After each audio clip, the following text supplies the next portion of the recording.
Hello বন্ধুরা, কেমন আছো? আজকে আরেকটা রান্না নিয়ে আসলাম তোমাদের দেখাতে। সেটা হচ্ছে নারকেল। এই যে নারকেলটাকে কুচি কুচি করে কেটে নিয়েছি আর ভেজেও নিয়েছি, ঠিক আছে। আর এটা হচ্ছে বড়া করে নিয়েছি একটু। আর এটা হচ্ছে নারকেল আর বড়ি দিয়ে হচ্ছে কচুর শাক বানাবো, ঠিক আছে। তার জন্য হচ্ছে কড়াইতে সর্ষের তেল, আলু আর নারকেলটাকে ভেজে নিয়েছি। কড়াইতে সর্ষের তেল গরম করে পাঁচফোড়ন আর জিরেটা আর লবঙ্গ আর দুটো এলাচ কী করে দিলাম, তেজপাতা। এবার একটু নাড়াচাড়া, তারপর হচ্ছে আদা কাঁচা লঙ্কা,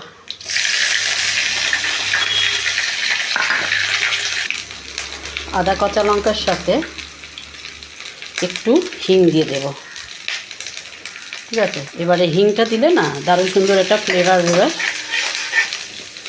আর আমি জিরে, ধনে আর একটু ভিজিয়ে রেখেছিলাম, সেই মশলাটা এই যে পেস্ট, ঠিক আছে।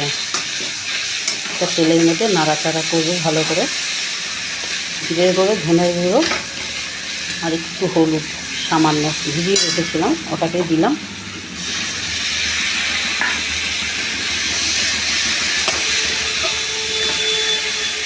এভাবে ভালো করে নাড়াচাড়া করে নিয়ে কচুর শাকটাকে এটার মধ্যে দেবো।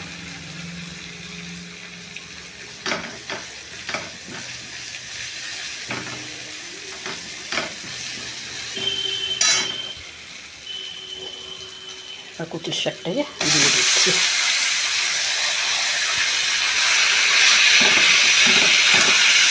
একটু কালো বড়ো কচু আছে না, সেই কালো কচুটা, ছোলা কচু যাকে বলে,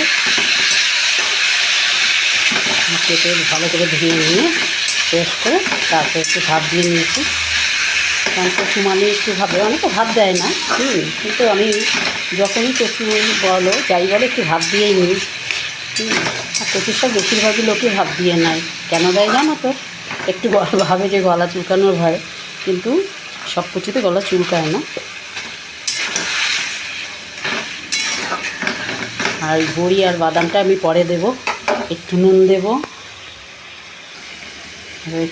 দেব, অল্পই দিলাম, পরে চেক করে। এবার দেবো মিষ্টি তোমরা এখন যে যেমন খাও, আমরা একটু মিষ্টি বেশি খাই, তাই একটু মিষ্টি বেশি দিলাম।